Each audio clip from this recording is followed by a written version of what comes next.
that there's one sin so unforgivable that it sends the person straight to hell. It's React content. And we have some juicy stuff today between two YouTubers, Dark Viper AU and Moist Critical. Very few people seem to understand why React content is harmful. Drama alert! Drama alert! Even the LSF guys who hate the React streamers that they don't like doing reacts don't like this guy. There is no forgiveness for React streamers. For many years, reaction channels had been looked down at by fans and content creators alike. You'll often see this kind of content referred to as lazy, unoriginal, shameless, or even predatory. By the end of this video, we'll learn the true motives of reactors and why so many people hate this kind of content and yet a lot still enjoy it. And finally, I'll put some of your favorite reactors to the test to deliver the final verdict. I'm Mr. Hunter, and this is my message to reactors.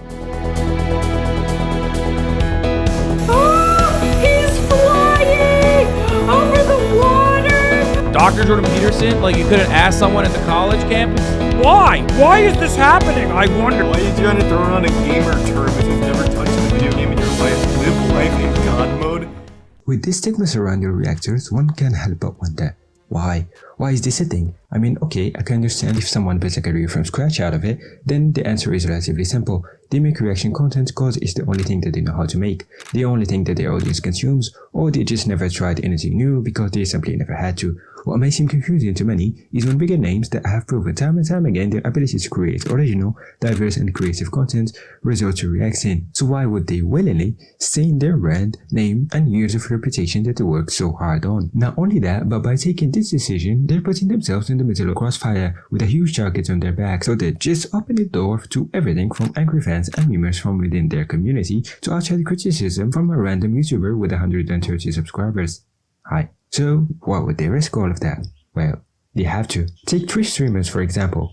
They are contractually obligated to stream for hundreds of hours every year. That's why you see them streaming daily for hours, or simply, that's the nature of their job. However, keeping your audience entertained for such a long period of time is a monumental task to say the least, considering that viewers are spoiled for option. They are one click away from another streamer or even another platform like YouTube with its huge library where they get a more refined and well-produced content. And despite all of that, the top streamers succeeded to find themselves a spot averaging 10, 20 or even 60,000 live viewers. Now, achieving this statue is extremely difficult as it is, but reaching it by streaming only your original content is simply impossible. No individual is able of creating 10 hours of good original content every single day.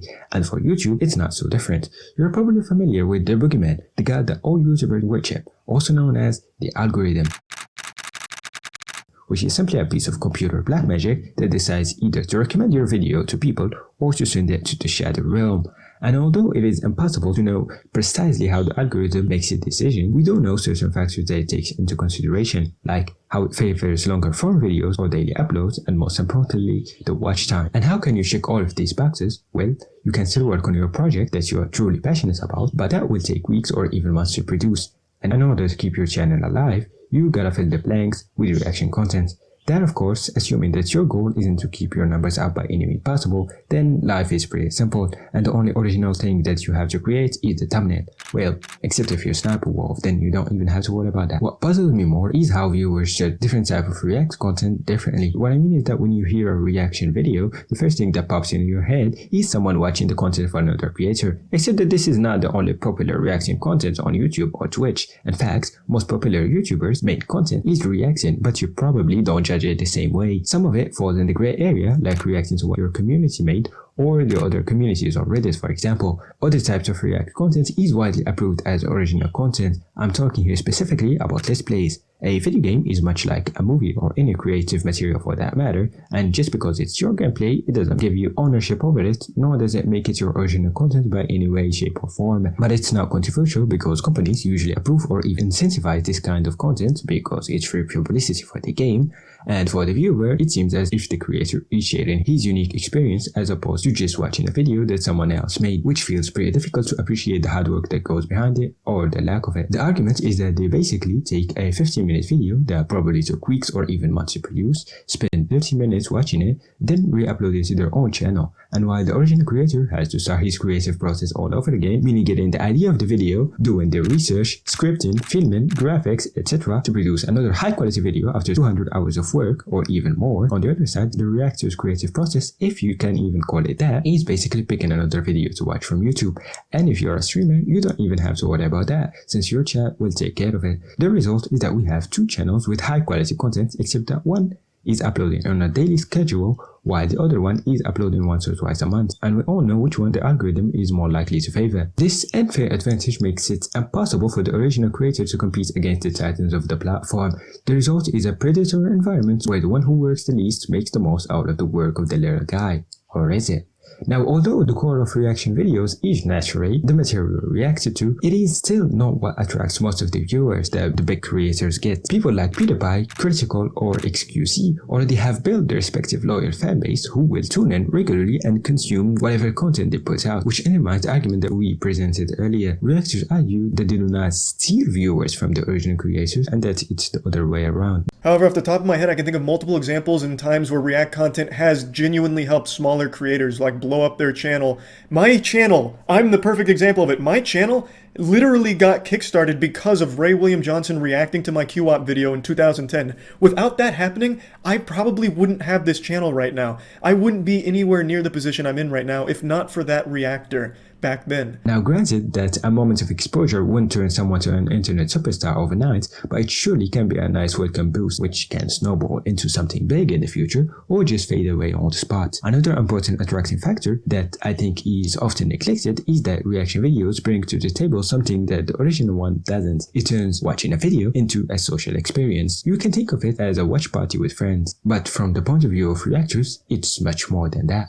Most Critical describes it as a transformative piece around the content. So let's put his word to the test. And Charlie isn't the only subject of my experiment. I selected a group of some of the most famous reactors: Penguins, Hassan Abi, Asmongold, and Sniper Wolf. The goal of this experiment is to provide statistics that will guide us to determine whether a certain video is truly a transformative piece around the content or just a shameless re-upload with their face on it. To achieve this, I picked a random video from each channel that will be dissected to watch time, meaning the period where they're just watching the video silently, and a comment. However, as we all know, not all commentaries are created equally, so I had to make the distinction between what I call filler comments and actual commentary that contribute to the video. That includes jokes, arguments, elaborating on a certain point, or sharing their own point of view on a certain topic, and the results are as follows. Starting with Most Critical, 24% of the time was watching the video silently, 68.8% commentary, and 7.2% filler comment. His commentary is mainly him trying to squeeze something funny off every little detail of the video. Up next, we have Hassan Parker. Now, if you don't actually watch his content, you can easily be misled by the memes into thinking that this is what 90% of his reaction looks like. Been holding on to that top spot tighter than Ice Climber players hold onto a wobbling victim. They've been extremely relevant in every expansion since the Silurian, something very few guilds can claim. So today I'll go over the tier list of the sharks and highlight where in fact the numbers show that it's quite the opposite, with only 26% of the video dedicated to watching the original one, while a whopping 74% of commentary with no filler comment. That's because Hassan's style is unlike Charlie's, isn't much about comedic relief and more about discussing a political or social subject. So he spent a certain period of time watching the video silently until reaching a certain point where he feels like sharing his thoughts, usually making a long argument that goes on and on and on, then resumes the video only to pause it 3 seconds later when he thinks of another argument. And from someone who watches silently to someone who considers silence as her first enemy. Sniper Wolf with 15% watch time, 36.7% commentary, and 48.3% filler comment. Now, out of these 4 creators that I looked at, Leah is by far the most stereotypical react. The reactions, the exaggerated facial expressions, and the fact that she's constantly talking to keep her audience engaged. Now, notice how most of the things that she said were classified as filler comments. That's because when you try to keep talking just for the sake of it for 10 minutes straight, you'll have to resort to one of 2 strategies. You either read, describe, or repeat whatever you see. After 420 prototypes, I finally created the world's first reusable water balloon. Oh, so you just fill them up with water? It takes less than 3 seconds? Just dip them in the water and then, oh, these are genius. or turn to a 5-year-old and keep asking what is that and who is that whenever you get the chance to do so. Hey, yo, what is that? Please don't tell me this is a portable toilet. Bro, just gonna squat down in the middle of the street corner? No, wait, is that a dog? Did you just put a dog in there? Why would you want a dog in there? I thought he was just gonna like let it rip. Why'd you put the dog in there? Now, if Sniper Wolf talks as if her life depends on it, Asmongold, on the other hand, apparently forgot how to do so. With 25% commentary, 4% filler comments, and 71% silently watching the video with the rest of us, you can clearly see that he spends a lot of time just watching the video and occasionally dropping a That's a lot of money. Of course. Of course. They answered, yeah, those It's are a lot of obviously money. large numbers. He Of alleges. course. Of Parts course. of the column referred Gential Yeah, of incident. course. So both Now, if I want to rank these four, I think that Hassan clearly takes the third place, followed by most critical, then Sniper Wolf. It may be infuriating for me to watch, but still added way more than Asmongold. The fact that 70% of his video is someone else's work is just disgusting, and I'm truly surprised how he can look at that and think that's completely okay to upload it and profit from it. Okay, but is there a middle ground? What can we do to make everybody happy? Well, first of all, I think that the original creator should make their preference clear for the React, like in the description box, for example. And if a streamer isn't sure whether someone is okay with him using his content or not, then it only seemed acceptable for me to try to reach out if that was possible. And that's all I have for today. If you made it to this point of the video, please consider subscribing. Also, I have just created a Patreon account, so if you feel like helping us grow, I would really appreciate your contribution. And that's all. See ya.